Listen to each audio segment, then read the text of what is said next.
Hola, bienvenidos nuevamente a mi canal. Soy Alberto Bravo Martín, historiador modernista, divulgador y autor de una biografía de Carlos II que, como sabéis, verá la luz próximamente a través de la editorial El Ático de los Libros. Bien, en esta ocasión voy a traer un tema que me parece de interés y por el que mucha gente habitualmente me preguntáis, que es el gobierno de la monarquía de Carlos II. ¿Cómo se gobernaba este entramado territorial, pues, pluricontinental? Y principalmente, ¿quiénes estaban a cargo del gobierno? ¿Quiénes estaban a cargo del gobierno junto al rey? Bien, ¿por qué digo esto? Bueno, estamos a finales del siglo XVII. La monarquía de España era una monarquía ejecutiva, es decir, el rey no solo reinaba, sino que gobernaba. Esto es muy importante. Carlos II era un monarca absoluto, estaba en la cúspide de la pirámide del poder y por encima suyo solo estaba Dios mismo, como se reconocía, ¿no? Eh, Carlos II gobernaba, como se ve especialmente las monedas, por gracia divina. Eh, claro, aquí surge siempre el debate de si el rey realmente gobernó. Ahora hablaremos de ello. Eh, en este sentido, hay algunos compañeros historiadores que dicen, bueno, aunque la cabeza de la monarquía, refiriéndose a la figura del rey, no, no estuviese sana, ¿no? Pues recogiendo aquella idea de que, bueno, Carlos II a lo mejor era enfermizo, ya hemos hablado de que esto no es así, el rey no estaba enfermo, pero también que el rey a lo mejor no estuviese dotado para el gobierno, la monarquía por sí misma se gobernaba, ¿no? Porque ya existía un mecanismo, unos engranajes que funcionaban perfectamente por debajo del rey y esto hacía que la monarquía siguiera rodando independientemente de las capacidades del monarca. Bueno, yo con esto no estoy de acuerdo. Por supuesto, todas las opiniones son respetables y son justificables, pero para mí, como decía, estando en una monarquía ejecutiva, la figura del rey es fundamental y todo, en última instancia, debe pasar por sus manos y debe ser refrendado por el monarca. Bien, aquí os traigo, esto es una respuesta hológrafa del rey a una consulta al Consejo de Estado, es decir, esta es la letra original del rey. Hay cientos de documentos que recogen esta característica letra de Carlos II tan redonda. Y anteriormente digo, todo tiene que ser refrendado por el rey porque estamos en una monarquía ejecutiva, efectivamente. Em,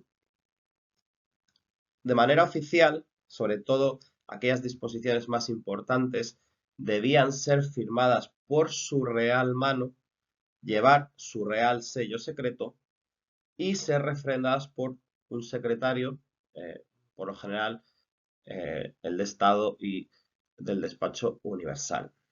En la práctica, pero no solo con Carlos II, esto sucedía por supuesto, en otras monarquías, había sucedido en el pasado con Felipe II, Felipe III y Felipe IV, especialmente Felipe II y Felipe IV, que son los monarcas, por así decirlo, los que más aplicados estuvieron al trabajo, pero bueno, también monarquías como por ejemplo la monarquía francesa.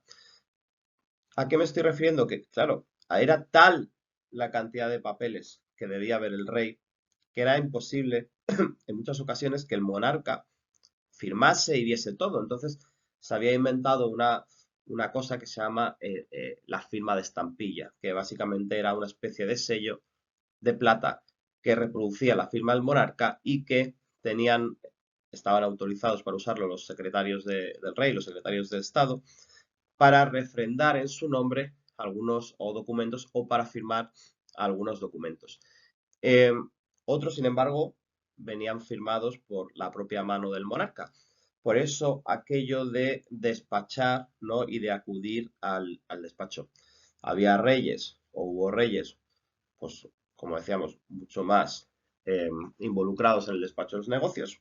Ejemplos paradigmáticos son, por supuesto, Felipe II y Felipe IV, y Carlos II se le acusaba mucho, sobre todo en sus primeros años, que no acudía de manera habitual al despacho. Esto, por ejemplo, lo vemos muy bien en la correspondencia del duque de Montalto con Pedro Ronquillo, que era el embajador en Londres a comienzos de la primera mitad de los años 80. Y aquí es mi punto clave, porque claro, el duque de Montalto, bueno, pues diciendo que el rey estaba ocupado, literalmente, decía él, en otras collonerías, pues no acudía al despacho. Y esto hacía que los asuntos, pues, se quedasen atascados, no avanzasen. Esto generaba, pues, un enorme problema al duque de Medinaceli, del cual hablaremos ahora, y al conde de Oropesa.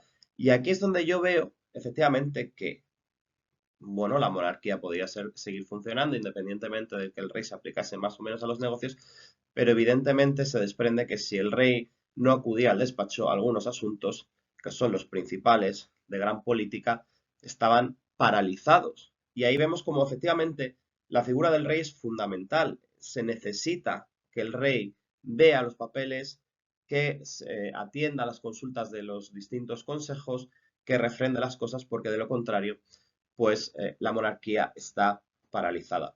Carlos II, aunque no fue un rey especialmente adepto al despacho, sí que tuvo momentos de especial dedicación.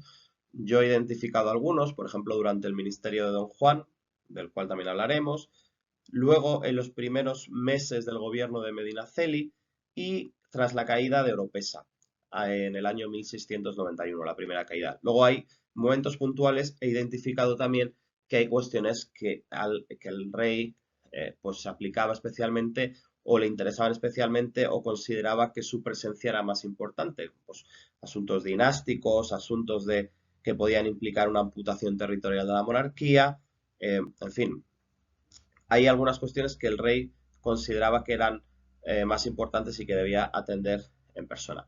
Dicho esto, hemos dicho el rey reinaba y gobernaba.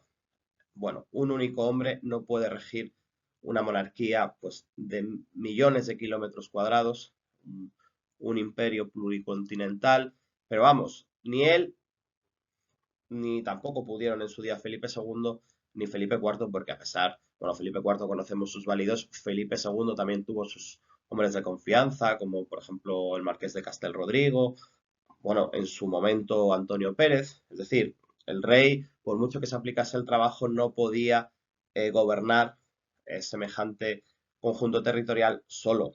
Lo mismo sucedía con Luis XIV, ¿no? Por citar a un contemporáneo de Carlos II. Por supuesto, Luis XIV tenía unos ministros destacados que le ayudaban en la pesada carga no de reinar. Bueno, todos conocemos, por ejemplo, a Torcy, en fin, a Louvois, a varios de los ministros franceses desde entonces.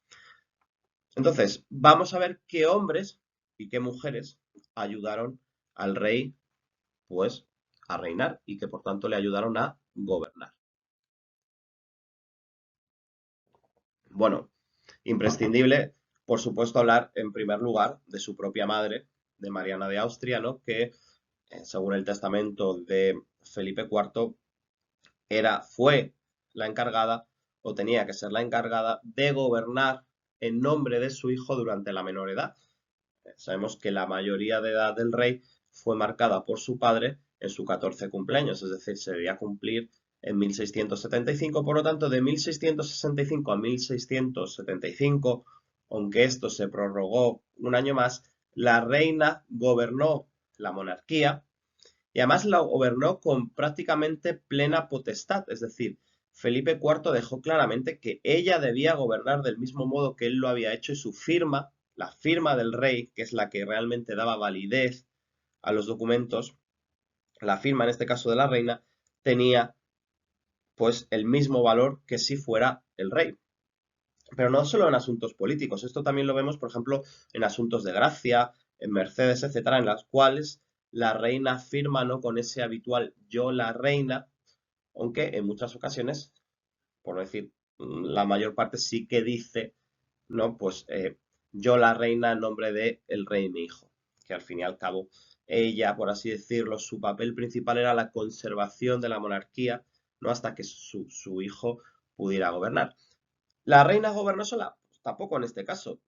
Conocemos, ¿no? Que la reina tuvo varias personas destacadas a lo largo de de su gobierno. El primero de todos ellos es el padre Juan Everardo Neidhart, su confesor, ¿no? Que había llegado a finales de la década de los 40 a la corte, acompañándola, un jesuita, una persona, un religioso muy bien considerado ya desde los tiempos de Felipe IV, que tuvo una labor clave en la defensa de la causa inmaculista y que al morir Felipe IV ella considera, pues, hay mucha gente que pone en duda que realmente Neidhart fuese un privado, un válido. Bueno, yo sinceramente no voy a entrar en estos debates que ya en otras ocasiones hemos citado y que, bueno, que se plantearon en su día con, en, bueno, con los trabajos de Tierno Galván, perdón, Tierno Galván, quería decir, con los trabajos relativos a, pues, si es un privado, si es un válido, si no es un primer ministro. Bueno, estos debates los ha recogido recientemente también Luis Ribot. Bueno, yo no voy a entrar en esto porque no me parece que sea de especial importancia. Pero bueno, sea como fuere, sí que considero que efectivamente Neidhart tuvo mm, pues un cierto ascendiente sobre la reina y que por supuesto la reina confiaba en él. Em, Vamos a ver, yo creo que él tuvo un papel importante, no fue el rector de la monarquía, pero sí que su opinión valía más a la hora de que la reina decidiese que la de otros muchos. Tal es así que evidentemente se convierte en en el blanco de los ataques de, pues bueno, de la oposición política que en ese momento representaba don Juan de Austria, el hermano del rey, y de otros muchos. Tal será así que cuando se produzca ese primer asalto al poder o intento de asalto al poder de don Juan, su petición principal es la caída de Neidhart, que tendrá lugar en 1669. Neidhart será mandado finalmente a Roma como embajador extraordinario. Hay otra figura fundamental que es Fernando de Valenzuela, pero antes que él, la reina tuvo otro apoyo fundamental. No lo he puesto aquí en las imágenes, pero es el marqués de Aitona, Guillén de Moncada. Bueno, este señor se convirtió en la primera persona al mando de la Guardia de la Guardia Real, la conocida Chamberga. Era un teórico militar muy importante y la reina confió plenamente en él, pero este señor pues falleció. Y entonces falleció poco después de estos hechos que acabamos de contar de la caída de Neidhart. ¿Qué pasa? La reina poco a poco va a buscar una especie de salida y la va a encontrar en este advenedizo. Bueno, Valenzuela era de orígenes rondeños, aunque había nacido en Nápoles y bueno, gracias a su matrimonio con una dama de la reina, había conseguido entrar a la corte y bueno, pues era un señor, pues diríamos bastante espabilado. Y eso le permitió ganarse la confianza de ella y también el apodo del duende de palacio, ¿no? Porque parece que se movía, escuchaba, le transmitía informaciones a la reina de lo que se decía. Bueno, sea como fuere, Valenzuela, porque no quiero hacer muy largo tampoco, este vídeo consiguió poco a poco auparse, conseguir, bueno, entró en el Consejo de Italia, consiguió un título de Castilla, consiguió ser, o consiguió que el rey ya adolescente, le hiciera grande de España, y a finales de 1676 todos los embajadores extranjeros nos hablan de que Valenzuela estaba despachando los asuntos de Estado, estaba ejerciendo como primer ministro. Esto se produce justo después de su caída porque en el cumpleaños, 14 cumpleaños del rey, don Juan había dado un nuevo golpe de Estado que resultó fallido para él porque a pesar de que consiguió entrar en Madrid y entrevistarse con el rey, finalmente la reina en una entrevista privada con Carlos II consiguió deshacer las intenciones de su hijo y consiguió que Carlos II despachase fuera de la corte a su hermano. Valenzuela tiene que salir, pero luego vuelve y vuelve a los pocos meses, se le envía a Granada Y cuando vuelve es cuando se produce ese ascenso al primer ministerio que dura muy poco, pero es un ministerio porque efectivamente se nos habla de que, como decía anteriormente, que Valenzuela está despachando los negocios y esto, por supuesto, genera un escándalo mayúsculo. Así llega ya sí el tercer golpe de Don Juan y el tercer golpe de Don Juan sí será exitoso. Ya en enero de 1677 consigue entrar en la corte. Por supuesto, Valenzuela es capturado, se le impone un exilio durísimo en las Islas Filipinas, o sea, en los confines de la monarquía. La reina Mariana de Austria es exiliada a, eh, a Toledo, está en el Alcázar de Toledo los 2 años que dura el gobierno de Don Juan. Y es cuando digo, cuando Don Juan comienza a despachar como primer ministro. Yo aquí hablo de valimiento y es más, en mi libro me refiero como un valimiento de sangre porque considero que el poder, claro, los validos habitualmente se habían valido de su amistad con el rey, de su ascendiente. Realmente, claro, Don Juan no tenía una amistad como tal con el rey, es decir, su poder derivaba, a pesar de su bastardía, de, de su sangre regia, ¿no? De ser hermano del rey. Y eso era lo que realmente pues, le daba, ¿no? Esa justificación para estar en el poder. Eh, Habla Tomás y Valiente, que por cierto, antes he dicho por error Tierno Galván, os pido disculpas. eh, bueno, decía que Valenzuela es el último válido y ya a Don Juan no se le puede considerar válido. En fin, hace una serie de debates que son muy interesantes, fueron muy interesantes y marcaron eh, pues un punto de inflexión en la historia de esta figura no política, pero bueno, yo sí que considero que Don Juan a los efectos fue un válido. Bien, el gobierno de Don Juan, como sabemos, es un gobierno reformista, tuvo muy poco tiempo, pero se inician esas reformas que van a marcar los siguientes años del reinado, ¿no? Especialmente la búsqueda del alivio de los vasallos, una reducción del personal administrativo, reformas, crea la Junta de la Moneda, la Junta de Comercio, bueno, en definitiva, busca reflotar esa monarquía y también busca, pues eso, recuperar una moralidad, se hacen visitas, es decir, se trata de investigar las posibles corrupciones que existan en los gobiernos, no solo en Castilla, sino en Milán, en el Reino de Nápoles. Bueno, fueron 2 años muy movidos. Por supuesto, se genera un temor absoluto eh, entre, entre las personas que están en la corte. Hay muchas personas que tienen que salir, no solo Valenzuela y la reina. Y, por supuesto, hay muchos nombramientos discrecionales entre sus partidarios. Bueno, el gobierno de Don Juan pues acaba con, bueno, por su propia muerte, básicamente. Muere el 17 de septiembre de 1679 y ahí es cuando hay que decidir quién va a gobernar. ¿Va a gobernar el rey por sí mismo?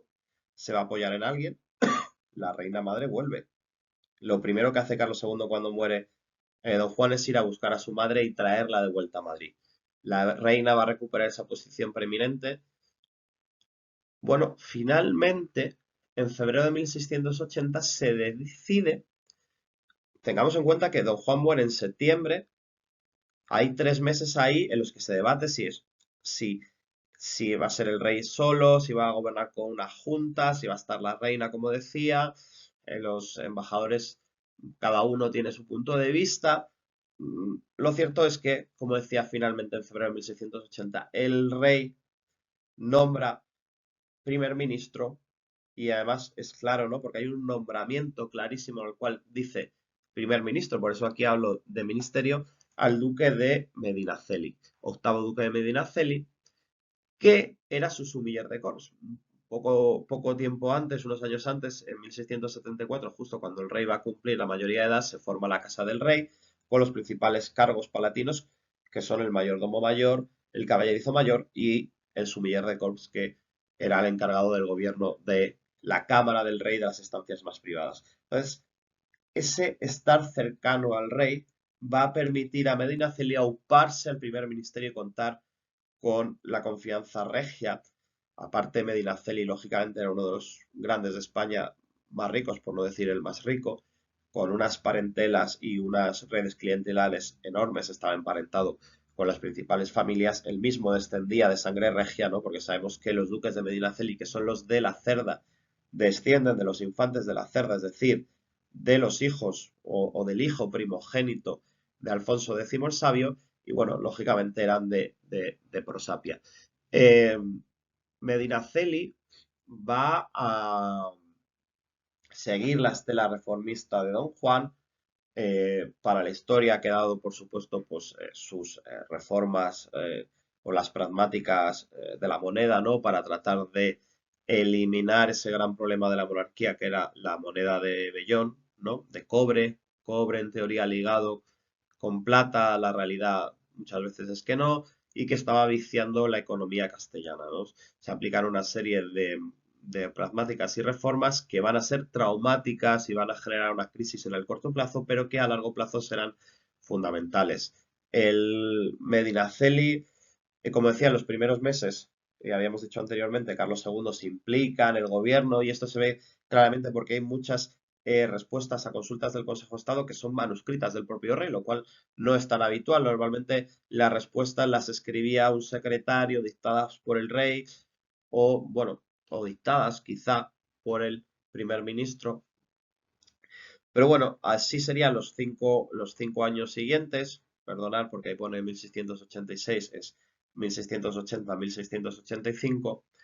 Es un periodo muy complicado, va a coincidir con la denominada Guerra de las Reuniones contra Luis XIV, se va a producir la caída de Luxemburgo, el bombardeo de Génova, en fin, se van a producir una serie de hechos que van a minar eh, poco a poco la autoridad del primer ministro, eh, la carga de trabajo, el estrés de estar sometido, ¿no?, a ese primer plano, le van a producir incluso un ataque de apoplejía en el año 83 que le va a dejar la mitad del cuerpo paralizado. Y finalmente va a perder la confianza del rey, y eso que incluso, como nos indica Francisco José García, buen compañero de Mallorca, María Luisa de Orleans, trató de salvarle en última instancia, pero bueno, finalmente el rey le dice, le invita a abandonar y él mismo presenta, ¿no?, su renuncia. En el año 84, ya antes incluso de que él hubiese, de que se le invite a renunciar, el conde de Oropesa había sido aupado a presidente de Castilla, el cargo más importante del reino, de enorme autoridad, y va a ser así que el conde de Oropesa va a cimentar su poder sobre ese cargo, ¿no? De presidente de Castilla, porque no hay un nombramiento de primer ministro. Igual que a Medinaceli el rey le dice, eres primer ministro, a Oropesa nunca se le dice que es primer ministro, aunque todos le llaman valido o primer ministro sin serlo, sin declarárselo, pero todos sabían que era el hombre fuerte. Por supuesto, hablando anteriormente de válidos y siguiéndonos a Tomás y Valiente, pues no existía un nombramiento de válido, o sea, es decir, no, el rey no te expedía un título y te decía, eres el válido, ¿no? Lo cual esto pues era un problema, porque cómo encajaba, ¿no?, en el sistema administrativo de la monarquía. Bueno, se situaba, ¿no?, ese válido que se situaba entre el trono y los consejos, ¿no?, como se solía decir. Bueno, volviendo a Oropesa, Oropesa seguirá también la estela reformista, es un hombre muy capaz, todos los embajadores destacan que es una de las cabezas más valiosas de la monarquía. Eh, Va a continuar con las reformas monetarias, especialmente la pragmática de la plata, que va a ser fundamental porque va a reformar, no sé, se va a reformar ese sistema bimetálico del el oro y la plata y se va a situar de nuevo la monarquía pues de manera paralela a cómo estaba el resto de monedas a nivel europeo, y esto va a permitir pues que las operaciones comerciales sean más ventajosas y va a ser tal que cuando llegue Felipe V al trono es que esas reformas que muchas veces se han atribuido pues, a esos reformadores del 18 ya estaban en marcha. Oropesa también va a insistir mucho en la reducción del personal administrativo y, bueno, en definitiva, un hombre muy, muy válido, muy trabajador, hizo un buen tándem con el secretario del Despacho Universal, que era Manuel de Lira, eh, y además va a estar muy implicado también en las reformas de Hacienda. Para ello va a nombrar a su primo, que era el Marqués de los Vélez, anterior virrey de Nápoles, que se le da el título de superintendente de Hacienda y además presidente de Indias. Por lo tanto, va a poder conjugar, ¿no?, ese gobierno de la Hacienda castellana con el gobierno de las Indias, que estaban muy unidos, y eso va a permitir, ¿no?, que este trío de Oropesa, Lira y Vélez consiga llevar a cabo esas reformas tan necesarias para la monarquía. Oropesa va a caer en 1691 y va a caer por la llegada de la reina Mariana de Neuburgo. Mariana de Neuburgo llega a la corte, eh, con, rápidamente se va a implicar en política y va a tener sus propios partidarios, uno de los cuales es el aún conde de Melgar y luego almirante de Castilla, del cual hablaremos ahora. Entonces, esto va a forzar la caída de Oropesa y su retirada de la corte. Se irá a vivir a la Pola de Montalbán en Toledo. Bien, así llegamos a la última década del reinado. Aquí tampoco estoy de acuerdo con algunos autores que hablan pues, de la década de Mariana de Neuburgo. Creo que le dan una especial importancia a la reina Mariana de Neuburgo, que, ojo, la tuvo, pero no creo que sea solo su década. Pues hay autores como tan respetables como Ribot o en el pasado, pues por supuesto Gabriel de Maura, etcétera. Mariana de Burgo tuvo un poder muy importante, pero no olvidemos que la reina madre sigue en Madrid. Por eso os he puesto, perdonad, os he puesto esas dos líneas en las que estas dos mujeres tenían un ascendente enorme sobre el rey y tenían sus propios partidarios, pero existen otras figuras que también tienen un poder muy importante en la corte. Bueno, Mariana de Neuburgo tenía su propio partido, la persona más importante, no tenemos partidos como partidos políticos de hoy, pero pues no, que tienen parte. Eh, la figura principal, pegada a la reina reinante, en contraposición a la reina madre, es el almirante de Castilla, anterior conde de Melgar, que acabamos de hablar, que va a ser caballerizo del rey desde 1695. Y por supuesto hay otras muchas personas, ¿no? Pero es la cabeza más visible. Eh, y digo, ¿por qué no es la década de Mariana de Burgo bajo mi punto de vista? Ojo que, insisto, que todas las opiniones son respetables y todas las opiniones que están justificadas lo son. Bueno, yo considero, como decía, la reina Mariana de Austria sigue teniendo un ascendiente muy claro. Esto se ve especialmente cuando Mariana de Burgo trata de imponer a su hermano, el elector palatino, en el gobierno de los Países Bajos, y Mariana de Austria consigue imponer a su partidario, que es el elector Maximiliano de Baviera, que estaba casada con su única hija, María Antonia, la archiduquesa, que los dos eran los padres de José Fernando de Baviera, el primer o el sucesor de los dos primeros testamentos de Carlos II.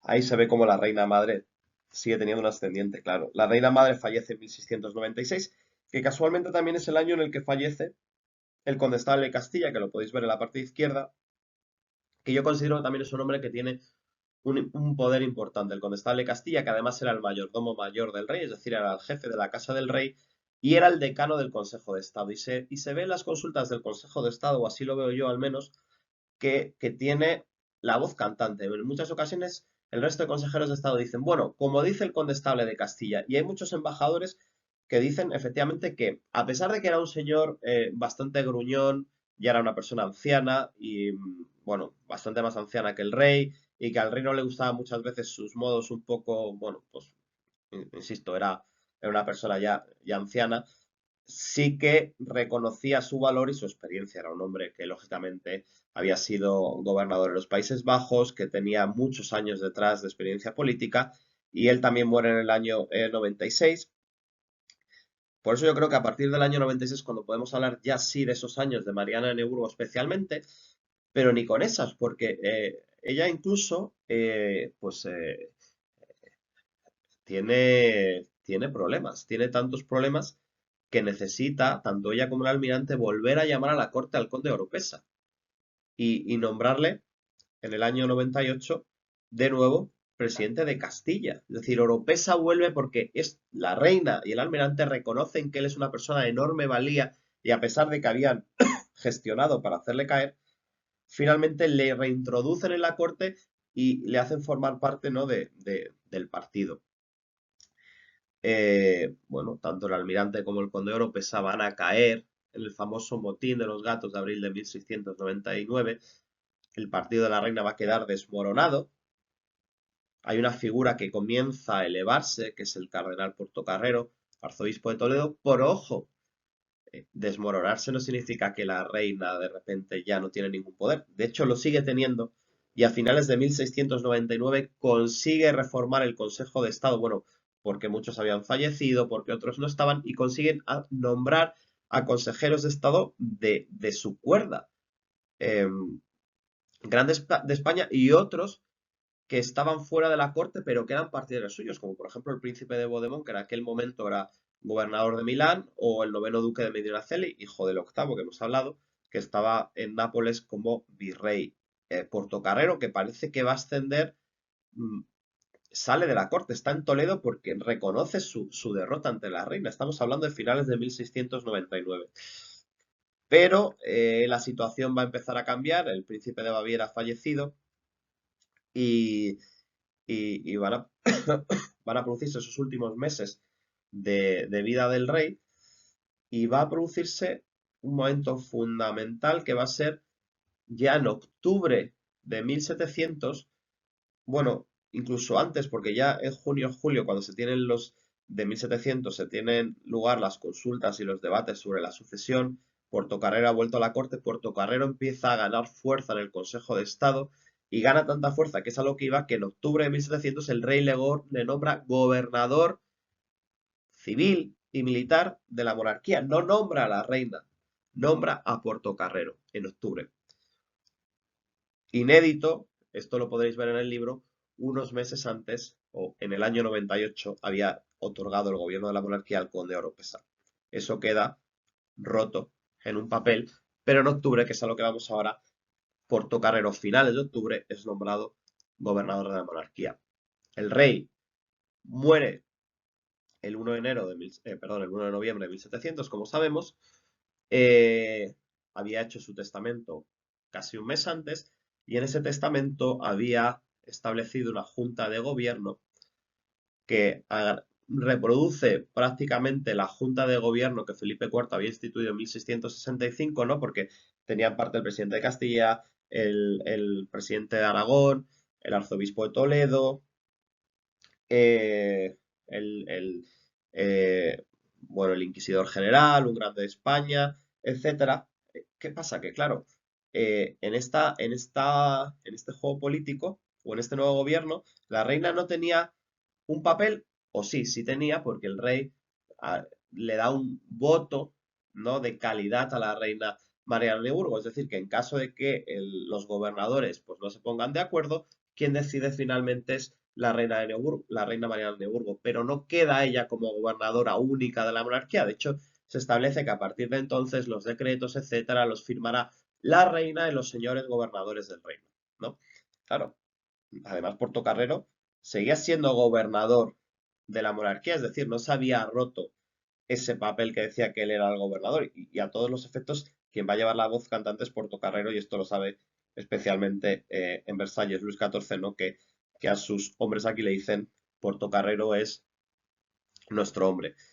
Había otras figuras entonces importantes como era Leganés, también tenemos por ahí al duque de Montalto que antes no lo he nombrado pero tiene un papel fundamental en estos 10 años de Ministerio de Duende, que por cierto, no he explicado por qué hablo de Ministerio de Duende. Todo esto es porque el embajador imperial, el conde Harrach, le había preguntado a Oropesa que quién gobernaba la monarquía y él le dice, no se sabe quién gobierna, esto es un Ministerio de Duende. Bueno, sea como fuere, el duque de Montalto tiene ahí un papel muy importante, va a ser presidente de Indias, presidente de Aragón, finalmente, pero se va a desinflar ante el poder del almirante y el almirante a su vez se va a desinflar con el poder de Portocarrero. Bueno, con esto vamos a ir acabando. Vemos que el rey reinaba, pero había muchas personas que estaban encargadas del gobierno y en los que el rey se apoyaba. Se apoyaba fundamentalmente porque, como decíamos, una monarquía de este calibre no la puede gobernar un único hombre, ni siquiera fuera, si me permitís la expresión, Superman. Felipe V llegará a Madrid en febrero de 1701. En aquel entonces, pues como decía, estaba jugando un papel clave Portocarrero. La reina Mariana Neburgo se le ha invitado, amable o no amablemente, a salir de la corte, a dirigirse a Toledo. Y bueno, empieza un nuevo tiempo político que no es el objetivo de este vídeo. Así que sin más, me despido. Espero que os haya resultado de interés este vídeo, que es especialmente largo, y nos vemos en el siguiente. Muchas gracias. Hasta luego.